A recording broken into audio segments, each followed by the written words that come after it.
Hello विद्यार्थी, स्वागत है आप लोग का हिंदी के एक नए वीडियो में।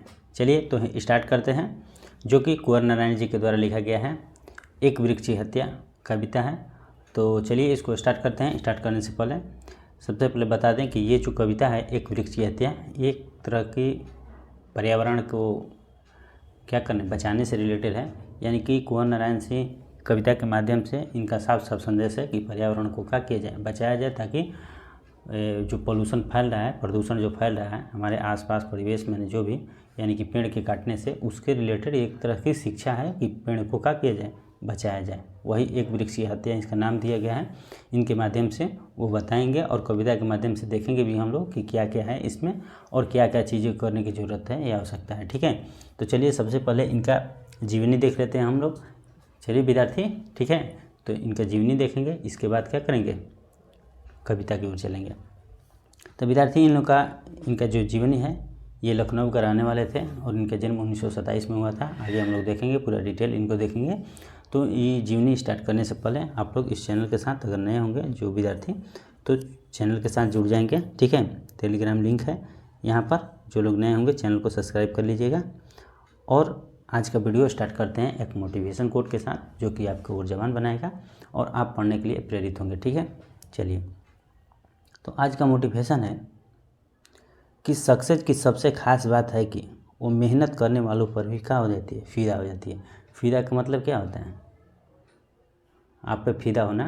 आप तो समझ रहे हैं, आप लोग अच्छे तरह से समझ रहे हैं कि फिदा होने का मतलब क्या होता है। ठीक है, तो फिदा तभी होगा जब आप मेहनत कीजिएगा। सक्सेस आप पर फिदा तभी होगा जब क्या कीजिएगा, आप लोग मेहनत कीजिएगा। तो आप लोग अच्छे तरह से मेहनत कीजिए। आपका परीक्षा आपके नज़दीक है, तो बस परीक्षा को फोकस दीजिए। ज़्यादा इधर उधर की बातें में ध्यान न दीजिए। ज़्यादा कॉपी किताब के चक्कर में भी पढ़िए, मॉडल सेट के चक्कर में मत पढ़िए। बस जो फैक्ट है उसी को एकदम याद करके रखिए और आपको जल्दी सफलता अच्छे तरह से मिलने वाली है। ठीक है, चलिए अपने पर कॉन्फिडेंस रखिए, खुद अपने से मोटिवेट होइए। ठीक है, क्योंकि आपके आंतरिक मोटिवेशन जो है आपके अंदर खुद है, और आप अंतर से मोटिवेट रहिएगा तो अच्छी तरह से पकड़ बनाइएगा, किसी भी इच्छुक रहिएगा पढ़ने के लिए। ठीक है, तो खुद से मोटिवेट होइए, दूसरे का मोटिवेशन पर खास ध्यान नहीं देना। तो चलिए ज़्यादा देर न करते हुए अपने टॉपिक की ओर चलते हैं। तो सबसे पहले आ गए हम लोग कुंवर नारायण जी के जीवनी की ओर। तो कुंवर नारायण तो इन दिनों काव्य संग्रह आत्मजयी प्रबंध काव्य जो है आकारों के आसपास है। आज और आज से पहले समीक्षा ये है। ठीक है, मेरे साक्षात्कार यानी कि साक्षात्कार है आदि।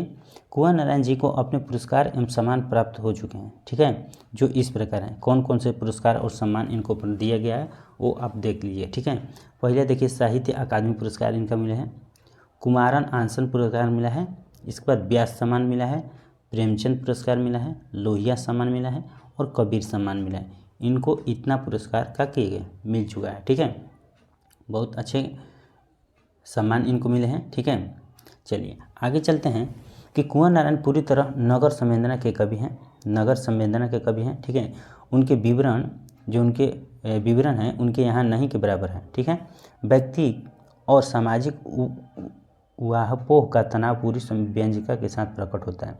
आज का समय और उनकी यांत्रिकता जिस तरह हर सजीव के अस्तित्व को मिटाकर उसे अपने लपेटे में ले जानी चाहती है, कुंवर नारायण की कविता वहीं आकर ग्रहण करती है और मनुष्य सजीवता के पक्ष में संभावनाओं द्वारा खोलती है। ठीक है, नई कविता के दौर में जब प्रबंध काव्य का स्थान लंबी कविताएं लेने लगी, तब कुंवर नारायण ने आत्मजयी जैसे प्रबंध काव्य रचकर भरपूर प्रतिष्ठा प्राप्त की। उनकी कविताओं में व्यर्थ का उलझाव, अखबारी सतहीपन और वैचारिक धुंध के बजाय संयम, परिष्कार और साफ सुथरापन है। यानी कि इधर उधर की बातें नहीं की, एकदम साफ सुथरा बात की है। ठीक है, भाषा विषय की विविधता उनकी कविताओं के विशेष गुण माने जाते हैं। उनमें यथार्थ का खुरदुरापन भी मिलता है और उनका सहज सौंदर्य भी है।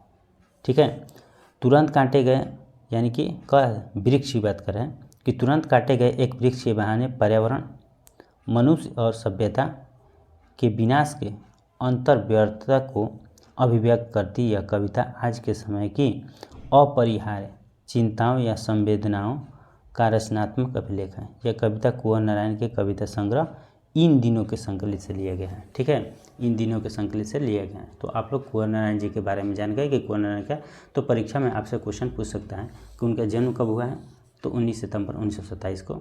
कहाँ के रहने वाले हैं, तो तुरंत उत्तर प्रदेश लखनऊ मारिएगा। ठीक है, इसके बाद उनका जो कविता है किससे रिलेटेड है, तो पर्यावरण से रिलेटेड है।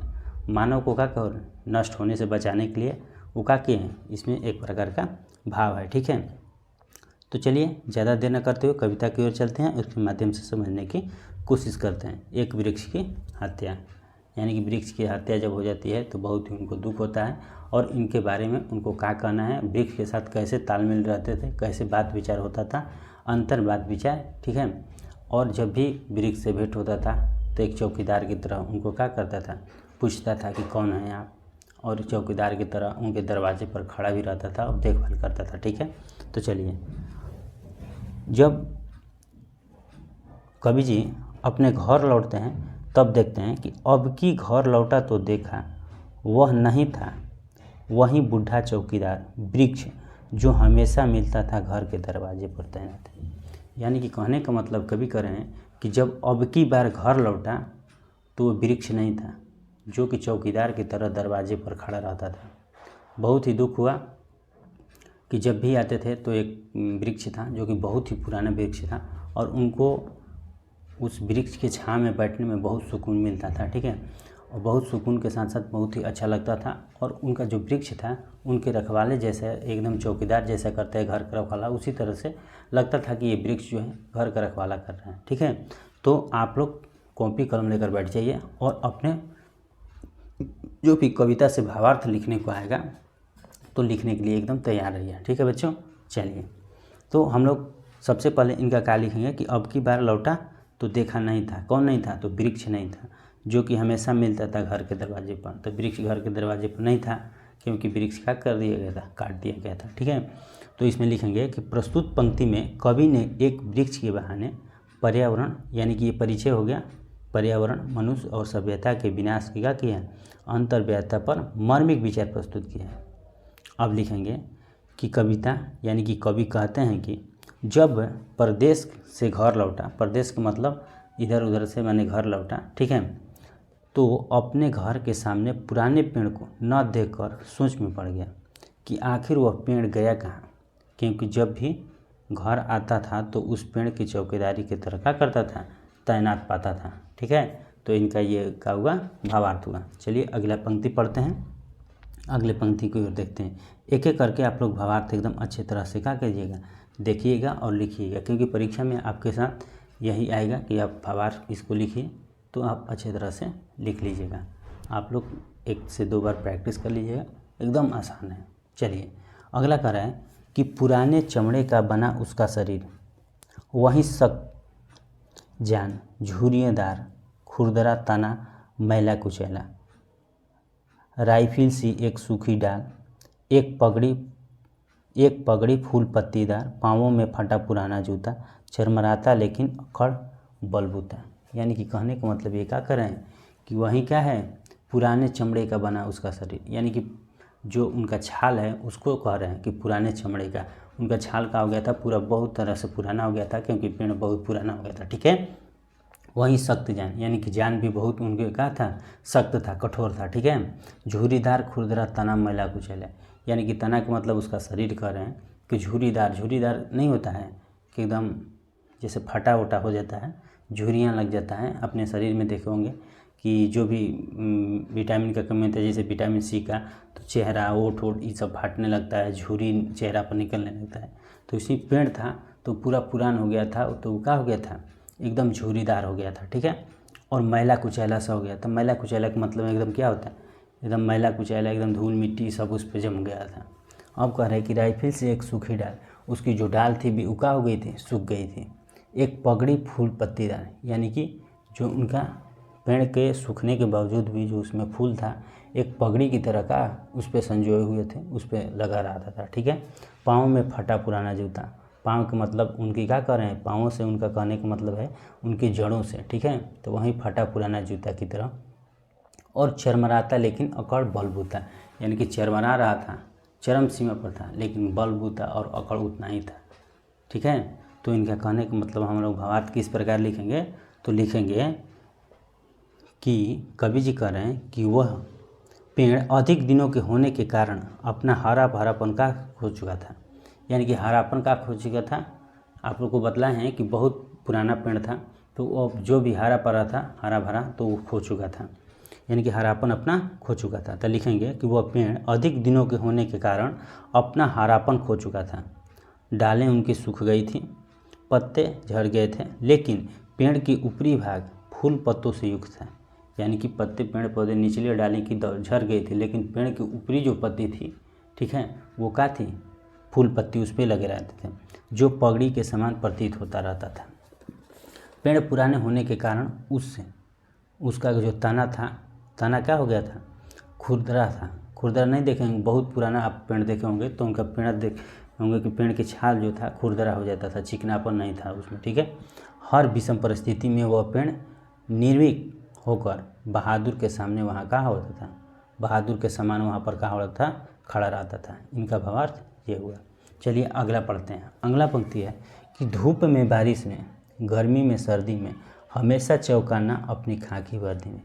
यानी कि कहने का मतलब कह रहे हैं कवि जी कि धूप हो या बारिश हो, गर्मी हो, ठंडा हो, सर्दी हो, यानी कि हर मौसम में, हर परिस्थिति में एकदम क्या रहता था, हमेशा चौंकन्ना रहता था, हमेशा एकदम एक्टिव रहता था अपनी खाकी वर्दी में। यानी कि वर्दी कर रहे हैं, जो उनका जो वेशभूषा है उनको वर्दी कर रहे हैं, यानी कि अपने वर्दी पहनकर जैसा लगता था कि जैसे चौकीदार एकदम नहीं खड़ा रहता है हर परिस्थिति में, उसी तरह से पेड़ भी हमारे दरवाजे पर क्या रहता था, खड़ा रहता था। तो इनका भावार्थ हम लोग का लिखेंगे कि कवि कहते हैं कि वह बुढ़ा वृक्ष गर्मी में, सर्दी में तथा बरसात में हमेशा चौकीदार की तरह खाकी वर्दी में, अर्थात छाल, यानी कि जो छाल था उनका नष्ट होने के कारण हल्के पीले रंग का दिखाई पड़ता था, और उसी को वर्दी का संज्ञा दिया है। ठीक है, तो इनका भावार्थ ये हुआ। अगला पंक्ति पढ़ रहे हैं कि दूर से ही, यहाँ पर देखिए, ठीक है, और अगला पंक्ति अब का है कि धूप में बारिश में, गर्मी में सर्दी में, हमेशा चौंकाना अपनी खाकी वर्दी में। ये पढ़ लिए। अब अगला पढ़ेंगे। अगला पंक्ति है कि दूर से ही ललकारता कौन, मैं जवाब देता दोस्त। यानी कि जो पेड़ था वो दूर से ही देखने पर क्या करता था, ऐसा प्रतीत होता था कि वो ललकार रहा है, देखने के बाद ललकार रहा है, यानी कि दिखाई नहीं देता था, लेकिन लगता था कि ललकार रहा है। पूछता है कि कौन, तो मैं क्या जवाब देता था कि मैं आपका दोस्त, और पल भर को बैठ जाता था उसकी ठंडी छाँव में। यानी कि दोस्त कहने पर क्या होता था, लगता था कि एकदम शांत हो गया। और नहीं होता है जिस तरह से दोस्त, आप कोई पूछता है कि आप कौन, तो बतला दीजिएगा हम ये हैं, तो उसी तरह से एकदम शांत हो जाता। तो उसी तरह से कवि जी बताते थे कि आपका दोस्त, तो एकदम शांत हो जाता था और अपने छाँव में, यानी कि कवि जी उनके छाँव में जाकर क्या करते थे, बैठते थे, बहुत सुकून मिलता था। ठीक है, दरअसल शुरू से ही था हमारे अंदेशों में कहीं एक जानी दुश्मन। यानी कि कहने का मतलब है कि, यानी कि कह रहे हैं कवि जी कि कवि कहते हैं कि जब वह पेड़ के समीप पहुंचता था कि दूर से ही वह चौकीदार के समान सावधान करता था, पूछता था कि कौन, तो सावधान करता था। इसका तात्पर्य यह है कि जैसे चौकीदार आने वाले से जानकारी लेने के लिए पूछता है, वैसे ही वह पेड़ कवि से जानना चाहता है कि कवि अपने उसको दोस्त कहते हुए उस पेड़ की शीतल छाया में बैठकर सोचने लगते हैं कि कहीं संवेदनशील मानव अपने स्वार्थ के लिए उसे काट न दे। यानी कि जब कवि उनके छाँव में बैठते हैं तो सोचते हैं कि ये संवेदनशील जो मानव हैं कहीं अपने स्वार्थ के लिए उस पेड़ को काट न दे। वैसा ही हुआ, लास्ट में क्या कर दिए, कवि जी के न रहने पर उस पेड़ को काट दिया गया। ठीक है, जिसका डर था वही हो गया। चलिए आगे बढ़ते हैं। आगे कह रहे हैं कि घर को बचाना है लुटेरों से। जिस तरह घर है उसको बचाना है लुटेरों से, यानी कि लुटेरा से क्या होता है कि लुटेरा कहीं घर लूट ना ले, तो घर को हमको बचाना है किससे, लुटेरों से। शहर को बचाना है नादिरों से। नादिर का मतलब क्या होता है, बदमाश होता है। ठीक है, नादिर का मतलब बदमाश होता है। और देश को बचाना है दुश्मनों से। देश को किससे बचाना है, दुश्मनों को। कहीं दुश्मन मेरे देश पर क्या कर दें, अटैक ना कर दें, और इसको दुश्मन से बचाना है। तो वहीं कवि जी का कहना है कि कवि जी कह रहे हैं कि कवि जी कह रहे हैं कि घर को बचाना है लुटेरों से, शहर को बचाना है हत्यारों से, तथा देश को बचाना है देश में हो रहे का, यानी कि देश के अंदर रह रहे दुश्मनों से। इनका कहना है कि हर शहर, यानी कि घर जो है, शहर तथा देश सभी सुरक्षित रहेगा जब क्या रहेगा, वृक्ष की रक्षा होगी। यानी कि कहने का मतलब क्या होगा, जब आप लोग देखते होंगे कि अगर वृक्ष जितना ज़्यादा आप लगाएंगे वातावरण उतना ही शुद्ध रहता है। ठीक है, वातावरण क्या रहता है, शुद्ध रहता है। तो अगर वातावरण को हम लोग अच्छी तरह से देखभाल नहीं करेंगे तो वातावरण हमें भी अच्छी तरह से देखभाल नहीं करेंगे। ठीक है, चलिए आगे बढ़ते हैं। आगे है कि बचाना है नदियों को नाले हो जाने से। किसको बचाना है, कि नदी जो है वो नाला ना हो जाए, नदी क्या हो जाए, नाला ना हो जाए। हवा को धुआं हो जाने से, हवा को धुआं से मतलब जहर, यानी कि धुआं का मतलब जहर। देख रहे हैं कि आजकल कितना वायु प्रदूषण हो रहा है। वायु प्रदूषण क्यों हो रहा है, क्योंकि हम लोग वृक्ष को क्या कर रहे हैं, ज़्यादा से ज़्यादा मात्रा में नहीं लगा रहे हैं, पेड़ों की कटाई कर रहे हैं, वनों की कटाई कर रहे हैं, तो इसके वजह से पॉल्यूशन फैल रहा है। तो वहीं वो कह रहे हैं कवि जी कि बचाना है नदियों को नाले हो जाने से। नदी भी नाला हो जाएगी, क्योंकि वृक्ष अगर नहीं रहेगा तो शुद्ध से पानी नहीं होगा, प्लस में उसका क्या होगा, रख रखाव नहीं होगा, कटाव हो जाएगा, ये सब का हो जाएगा, इधर उधर हो जाएगा। ठीक है, और हवा भी क्या हो जाएगा, धुआं हो जाएगा, जहर फैल जाएगा उसमें। ठीक, खाने को जहर हो जाने से, खाने भी स्वाभाविक बात है, केमिकल का इतना खाद्य पदार्थ का प्रयोग हो रहा है। तो अगर पेड़ पौधा नहीं रहेगा तो वायुमंडल नहीं होगा, वायुमंडल जब नहीं होगा तो ये सब नष्ट होगा, और हम लोग क्या करेंगे, जहर खाना खाएंगे तो खाना भी जहर हो जाएगा। यानी कि कवि का भाव है कि कवि जी कह रहे हैं कि क्या करना है, कि कवि जी कहते हैं कि बचाना है खाने को जहर से, बचाना है जंगल को मरुस्थल हो जाने से। बचाना है जंगल को क्या हो जाने से, मरुस्थल से। मरुस्थल का मतलब रेगिस्तान, जहाँ बालू ही बालू रहता है, जहाँ क्या रहता है, बालू ही बालू रहता है, उसी को रेगिस्तान हम लोग करते हैं। तो रेगिस्तान कब हो जाएगा, जब वनों की कटाई हम लोग कर देंगे, वन रहेगा ही नहीं, तो क्या हो जाएगा, हर तरफ बालू ही बालू हो जाएगा, रेगिस्तान हो जाएगा। तो हम लोग कैसे जीवित रह जाएंगे। और बचाना है मनुष्य को जंगल हो जाने से, और मनुष्य भी क्या हो जाएगा, एक दिन नष्ट हो जाएगा, जंगल की तरह फिर से जंगल हो जाएगा। यानी कि जब कुछ मिल भी नहीं करेगा, संसाधन के उपयोग जो कम हो जाएगा, हर जगह पॉल्यूशन फैल जाएगा, तो मनुष्य ही नष्ट हो जाएगा। तो वहीं जंगल हो जाने से क्या करना है, बचाना है। तो आप पूरी तरह से अच्छी तरह से समझ लिए। अब इनका भावार्थ लिख लीजिए कि बचाना है नदियों को नाले हो जाने से। कवि जी कह रहे हैं कि नदियों को नाला बनने से, हवा को धुआं बनने से, तथा खाने को जहर बनने से बचाना होगा। ठीक है, खाना को जहर होने से क्या होना, बचाना होगा।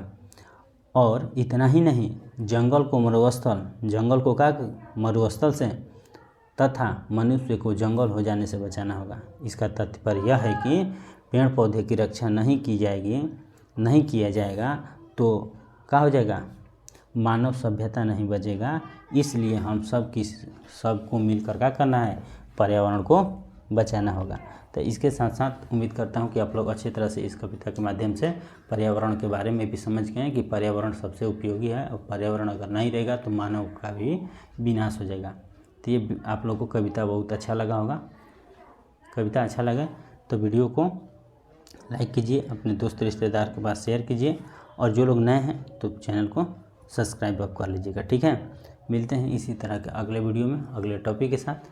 तब तक के लिए जय हिंद।